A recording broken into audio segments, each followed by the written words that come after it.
Alright guys, we've got some huge Forsaken news today. From the Just Shapes and Beats collab to new drama around the Paperpal skin and a bunch of other updates, you don't want to miss this. Let's dive right in. Firstly, Hitoko recently announced something huge. Forsaken is now officially collaborating with Berserk Studio, the creators of Just Shapes and Beats. And trust me, this is a lot bigger than it might seem at first. Some players were a little confused when the announcement dropped, since Forsaken already had skins like the Friend Elliot skin and the Annihilation John Doe skin. But here's the difference. Those were just added into the game as normal skins. They weren't officially tied to a collaboration. With this announcement, those skins are now confirmed as official collab skins, and more are likely on the way. That's a big deal, because the collab skins we've gotten so far have been some of the highest quality ones in the entire game. But the announcement didn't stop there. Hitoko also said, "I wish I could explain just how many doors this opened for us, but I can't right now." That one line is what really caught people's attention. It suggests that this partnership with Berserk Studio has given the devs way more opportunities than just a couple of skins. Up until now, Forsaken's collaborations have mainly been with other Roblox games like Evade or Die of Death. Those were cool, sure, but still within Roblox. Now, by officially collabing with Berserk Studio, Forsaken has proven it can branch out beyond Roblox, and this opens the door for so much more. Imagine Forsaken teaming up with other indie developers, or even bigger games outside of Roblox. A lot of players have already been asking for something like a Limbus Company collab, and now that seems like a real possibility. And it might not even stop at games. Forsaken could start reaching out to music producers, content creators, or other communities to bring in more content.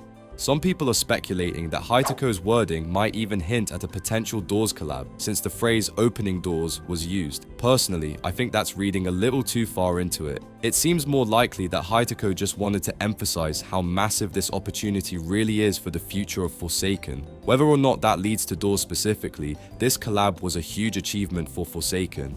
Nextly, we've got some pretty unnecessary drama that's popped up in the Forsaken community over a skin. If you don't know, the Forsaken News Twitter account has their own skin in Forsaken called Paperpal for Elliot, which I think is pretty cool on its own. But recently, they updated the design for Paperpal, giving him vitiligo and an animal-style nose, and mentioned that this redesign is coming to Forsaken soon. Now, this really shouldn't be a big deal. In fact, I personally think the change makes the skin stand out more and adds some uniqueness to it. But as always, some people weren't happy with the new design, which is fine. Everyone's entitled to their opinion, but it quickly escalated into something worse, with a handful of people making weird and even racist comments about the skin.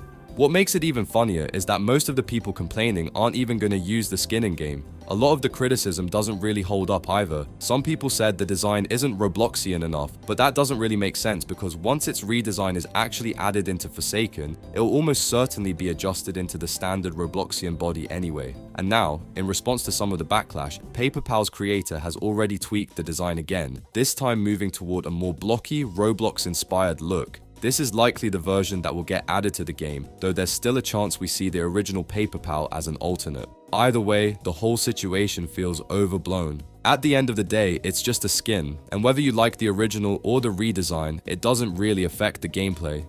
Nextly, the developers recently dropped a really strange teaser, a completely blacked out image. At first it didn't look like much, but when you turn the brightness up, you can make out the shape of a weird skeleton looking character. According to the community, this character is called Schmidley.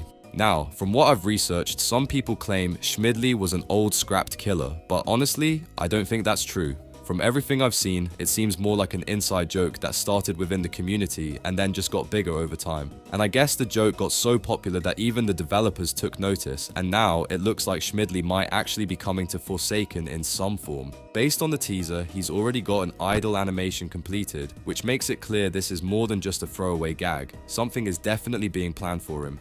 Design-wise, Schmidley looks pretty unique. With his skeleton-like frame and goofy style, he would fit really well as a slasher skin or maybe even a cool kid skin. Both options make sense given his vibe. However, there's also a strong possibility that this is tied into the upcoming Halloween event.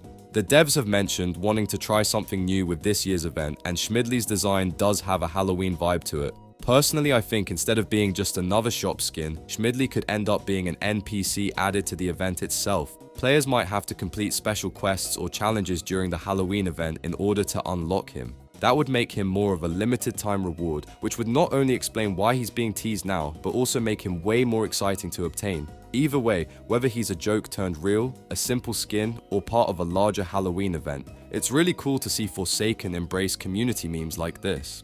So recently, Necrosis made a tweet showcasing a full revamp of the Alfred Davis skin. And honestly, this is something that's been needed for a long time. I mean, I don't think I've ever actually seen someone use this skin in a match. It's always been one of those really underused and forgotten ones. The design just didn't hold up compared to newer skins, so it's great to finally see it get some love. The new version gives Alfred Davis a much fresher and more polished look, and I think this update alone might actually encourage people to start running it again. But that's not all we saw. Alongside the Alfred Davis revamp, there was another teaser that looked like a redesign for another skin, one that appears noticeably more muscular. From the looks of it, I'd say this is probably the Waitson Jason skin. That would make a lot of sense, since it already received new animations not too long ago, and pairing those with a full visual revamp would easily make it a much more popular choice among players. Necrosis also clarified in another tweet that while many people have been asking them to rework other skins, they'll only be redesigning the ones they originally made themselves, and that no longer hold up to Forsaken's current standards. Honestly, I think that's fair, and if these recent revamps are anything to go by, the skins that do get updated are gonna look a lot better and feel more in line with the quality of newer releases.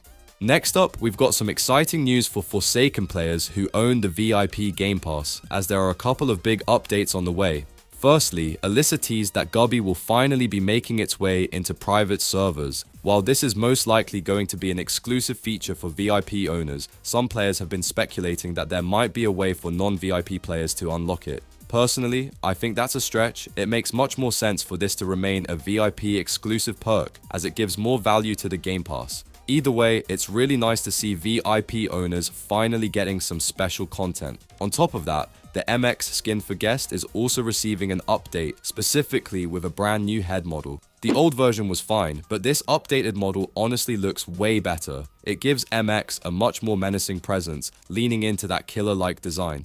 The sharper details and overall polish really make a difference, and it's a welcome improvement.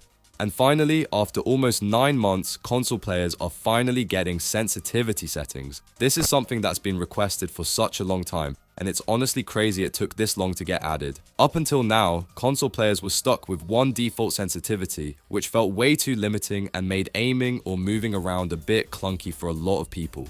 Now though, you'll actually be able to fine-tune it to match your own playstyle, just like on PC. It might not sound like a massive change, but trust me, for console players, this is a huge quality of life update that makes the game feel smoother and way more responsive. Alright, that's gonna wrap up today's Forsaken news. Don't forget to drop a like, subscribe if you haven't already, and I'll catch you all in the next one.